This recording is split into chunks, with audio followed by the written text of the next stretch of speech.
What is going on, MGTOW community? This is Vladmir Sauce, aka the Hot Pepper Pill, coming to you again from the highway. You're always going to be wondering, why the hell is this guy always making videos while he's driving? But it's just when I'm having my thoughts the most fresh, and when you're driving in this bubble down the road at 60, 70 miles an hour, it's really where I feel my thoughts can kind of flow free.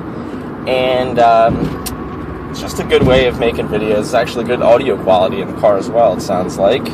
But anyway, I just wanted to make a video about pretty much what you can expect to happen getting married in 2015. I was reading down Facebook and came across a really interesting post by one of my friends saying how to be a successful husband in 2015, and it was from a website called scarymommy.com, which already just sounds fucking terrifying. But anyway, I'm going to give you a brief rundown of this article, pretty much from memory. I don't have it pulled up to look at next to the windshield to look at while I'm driving here, but essentially the article was pretty much saying, you know, if you're a man and you're married, you better make sure that, you know, it was pretty much 10 rules to follow while being married and, you know, having a child with your wife. And the first thing is pretty much don't complain ever. Period. End of statement. No complaining at all. You've only spent your whole 8-hour day working, or 10-hour, 12-hour day, putting up with bullshit to keep the house afloat, to pay for your wife's and your baby's food, to keep bread on the table and to keep the lights on. But there's no complaining allowed, because your wife is just obviously going to trump any complaint that you've ever had. Doesn't matter if you were raped in the butt by your boss, your wife is still going to trump you in the complaint department, so you just shouldn't ever complain. So men are just told to keep quiet, to man up, shaming tactics. Anything that's ever a problem really isn't a problem, man. It's just, you're just a big pussy, and you just need to bow down to your wife and take it up the ass from her with the big iron dildo all the time. So it's just, you know, first rule, getting married, forget complaining. Your life is no longer your life. Your thoughts are no longer your thoughts. Your problems aren't even real problems, because you're going to have to hear everything from your wife from now on. Again, another thing was talking about being late. If you're ever going to be late for any reason, make sure you call your wife instantly.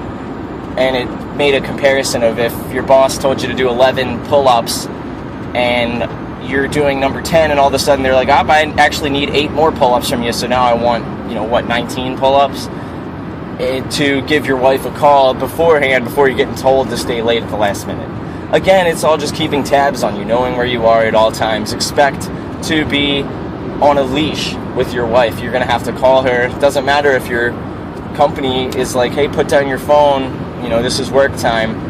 You better, keep your wife satisfied and put your job and your future, your financial security on the back burner, because, a little wifey's going to expect a call or a text message all the time, knowing where you are, what you're doing, when you're to be home. So that's rule number 2. So now you're married, you're on a leash, and you are expected to not complain. So let's continue on with another one of these charming bullet points from this article. Basically, always act like you're excited to see the child. And it's showing like, oh yeah, men aren't excited in their own kids. They're not up to the same empathetical qualities of the mother, to where it's mother's nurturing instincts and beliefs to keep the child safe and protected and raise it properly. No. Men are supposed to pretend to do that so that their wife can go and have a shower or a bath or a pedicure or go shopping or whatever else her little heart desires. Remember, you've only worked 12 hours that day. You're the one keeping the financial house afloat because she's a stay-at-home mom, but no complaining. Make sure you're on time.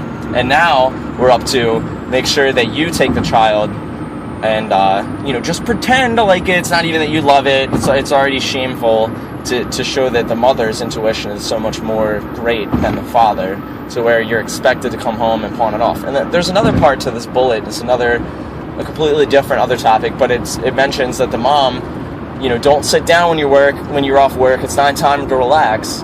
It's time for mommy to have some time to relax, because she's been with the baby all day, and it's so hard, and it's just so difficult. My rebuttal to this statement is the fact that men have created the washing machine, the oven, the stove, the dishwasher, the sink. There are countless inventions in the home to where it makes the job so much easier to be a mother. Back in probably the early 1900s, late 1890s and 80s, people were having probably 10 kids or so. My great-grandma was one of 12 siblings, so was my great-grandpa. And you never hear them really complaining about being on a farm and having to, kill pigs and chickens and churn butter all day and go out and beat their jeans to drying, pristine condition on a rock by the river. But yet, now men are expected, you busted your ass all day doing the same shit that men have been doing for the past 150, since dawn of time, going out and getting shit done, hunting the meat, bringing it back, making sure that the family unit is healthy, their needs are met. They have, probably the man probably went out and found a cave for the family so that they were protected from the elements, and brings home the food. But now with our days, it's so hard being a mom. It's hard to put some laundry in the washing machine and sit down and watch her soaps, and then go back to watching a baby while it's napping or whatever. It's really hard to keep an ear out with the baby monitor, to where you don't even have to go and check on the little prick. You can just listen to technology, again, made by men, to hear if it's crying or whatever. But so again, it brings us back to let's go back over these points again. So basically, you're just a new married man, out of the door with complaining. Your thoughts and ideas don't matter. Everything is, what people do, white people problems or something. Everything is the most minute problem that you're dealing with. Whether it's you're coming into work and your boss is just treating you like shit, your kids are disrespectful to you, you're having a difficult time, you don't really have a lot of friends to turn to, and you expect to hopefully talk to your wife, the one person you made a vow with to love and cherish in sickness and health, and I can't even talk to you about my problems. So you can't do that. You're expected just to get right to work when you get home. No sitting down, no relaxing for you. It's on to job number 2. That's right, fucker. Get up and take your kid, and so mommy can have relaxation time. I think it would make a lot more sense if we didn't have these technological advancements nowadays, because rightfully so, the woman would have been probably busting her ass going down to the river and fetching water and drying the clothes by the river and washing them in there, and spending a lot of time away and walking to and from the house and tending to probably 10 different kids. It actually was a big fucking job back then, for this nurturing behavior.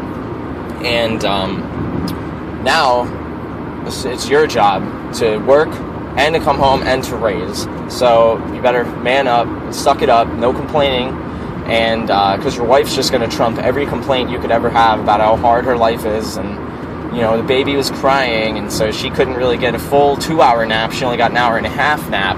When you're at work digging around in a crawl space, burying and entrenching cable, sweating your cock off, and just don't even mention about how hard that was, because you're just the mule. You're expected to do it.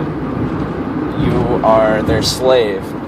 And that's just what the article expects. There's a couple points there. And my friend on Facebook who posted the article was like, oh, thank gosh, my husband isn't at all like this. He just knows right what to do, so I don't have to call him on any of these issues from this scary mommy site or whatever. It's all bullshit.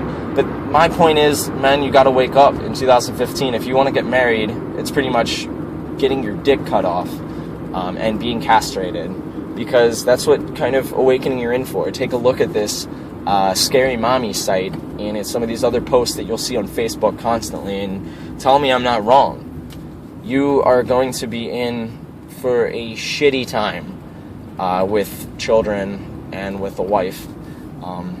I kind of was about to go and make a argument to this Facebook post online, but I thought better of it, and why not just make another MGTOW video showing other guys this blatant case of gynocentrism that's right there for everybody to see on the internet. And I a list that makes sense, that's laid out exactly what women want and what they expect. And if that sounds like any bit of fun to you, have at it. Go get married, buy a overpriced rock that somebody probably gave their life for in Africa and got killed over trying to mine out of the ground, and perpetuate the cycle of, oh, I deserve the best diamonds, I'm the treasure, I'm this and that, and I have the say in everything we do, you are shit, and I'm queen because I raise a child. It's just a blatant double standard again. And I was talking with my father about this article. He's about 52 years old. He's in his second marriage, and he really enjoys auto racing. That's pretty much his passion. And it's not really mine, but I've gone out there with him maybe a few times, try and act interested like a son and enjoy the time with him, and just to enjoy the time we get together to spend and have some bonding time.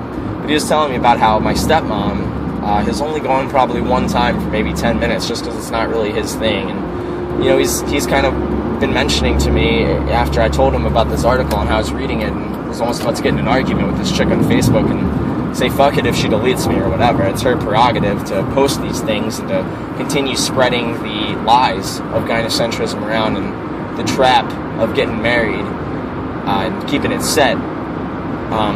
But my dad was kind of drawing the comparison. He's like,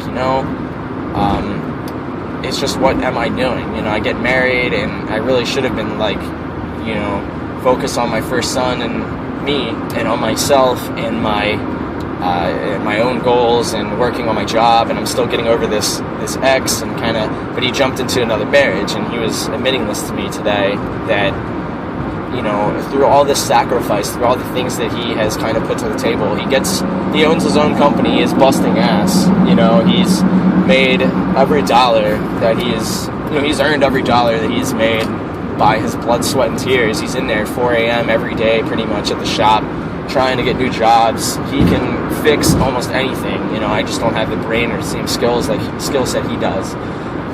But the point is, he's a very talented man and just works so hard to get the lifestyle he'd like to have, and meanwhile my stepmom resists him for everything that he wants to own or do or participate in, like his hobbies, his skills, things that he has worked his ass off to be able to afford, and be like, oh, if you buy that car, I'm divorcing you, or you need to tell me every time you buy these things and this and that.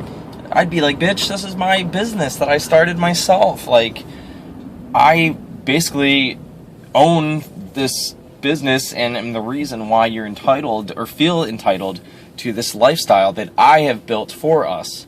And he was kind of admitting to me, like, man, I kind of wish I had like a girlfriend. Not that I do, or not that I'm going to, but he's like, it'd be great just to have somebody go to the track with me and enjoy and spend time with. And it's like, again, what are you looking for in 2015 being married is a new mommy that's going to control everything that you do, your expenses, complain when you want to buy something. Like, I wanted to get a really nice, one of those cast iron tea kettles, like from Tivana or whatever.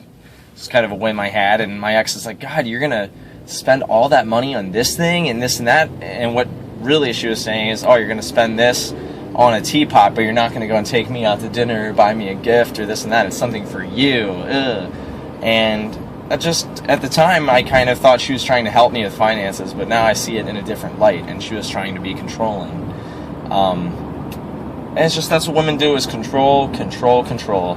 And if you like being able to come home and chill and play some games, crank on the guitar up nice and loud, and go out to eat wherever you want, or eat healthy at home and do your own thing, everything with a woman seems just like a constant complaint. They can't be happy when you pick a restaurant to eat. It's always, oh, I don't want to go there, but they can't offer a suggestion. So that's my experience. It's always a guessing game. It's always like, you'll go and do the thing you like to do, like play guitar. Oh, you're playing it so loud, or can you just play it in another room and play it this and that in a certain way? It's like, no, I'm going to go and do my thing. And if you don't want to be with me and suck up the things I do, it's like, you can go and show me thousands of stupid photos of you with your friends, or a vacation you went to and I wasn't there, you know, or things like that I don't give a shit about and I suck it up, but yet you're gonna complain at me about wanting to do something I want to do. Or, you know, it's just, again, prepare to be enslaved. If you get married, you know, it's that simple. The article, now that I was reviewing my video and thinking about anything I might want to add, I realized there was a whole part and bullet point that I missed to the article, to where one thing that's really fucking funny, it's like, and don't ask where dinner is. And you know, a couple years ago I would have been like, man, I'm a blue pill man, I shouldn't expect to have my wife cook me dinner, this and that, but it's like, to not even ask where dinner is, to not even, and the response in the article was saying, if you ask where dinner is, here you can have some hand-pumped breast milk, you know, and go sod off, man, or whatever. And there's, you know, a lot of people know about an article that's been on the internet and been kind of brought to people's attention. And it's not really, I don't know if it's really circulating around the manosphere, but it's just kind of like a joke. But there was a whole thing made, like, how to please your man. And it was like, you know, make sure you put your hair up nice and run a comb through it before he gets off work. He's been exhausted from working all day, so make sure that you give him some time to unwind, and, you know, make sure that the dinner is ready to come out the oven for him, and all these other things. It's just like I said, the tables have been completely turned. To mention that would be fucking heaven, you know, for a man that is really sacrificing his physicality and his mental, cognitive skills at work just by, you know, brute force and using his body to get the job done, and to come home and to be able to just relax and have a person be a positive influence to your life. You know, not someone's slave necessarily, the husband. I'm not advocating back to traditionalism or things like that, but it's like, you know, there were articles like this at a certain point about making your man happy, and now it could be the furthest thing that a woman wants, and it brings back to every other MGTOW's point, is that men are seen as utility and nothing more. So just keep your eyes open, guys, and just don't get that ring. Take that $600 or $1,000 and go on vacation by yourself, and, you know, pick up some chicks down there. Now, I don't know, but it's a waste. It's just a big waste, and I'm just trying to wake people up. You know, I think I'll get more into doing some more topics in the future that touch on a wide variety of things to hopefully get men over the initial red pill rage of figuring out what the hell is going on in today's day and age. And you know, there's some great resources on YouTube. That's where MGTOW is, and just check out the likes of Turd Flinging Monkey and Sandman and The Dark Knight and Spetsnaz and Feminism Lol and Girl Writes What. There are all kinds of some great channels for you to scope out and to get some insight into what's happening, and to better yourself as a man, and to further your goals, and to make yourself happy, rather than feeling like a half of a person or incomplete until Mrs. Right comes along or something, because Mrs. Right is like finding that needle in a haystack, and the haystack is statewide, you know. Not saying just give up, you know, or whatever, if you're trying, you know, if you're really adamant on trying to find somebody. It's just, I would not make that your number one thing. I would put your goals and your things first. People will come, you know, and then if you find they're making you jump through all these hoops or these other things like many men are mentioning, it's time to be on to the next one. You got to be strong enough to... The point is, you have to put yourself first.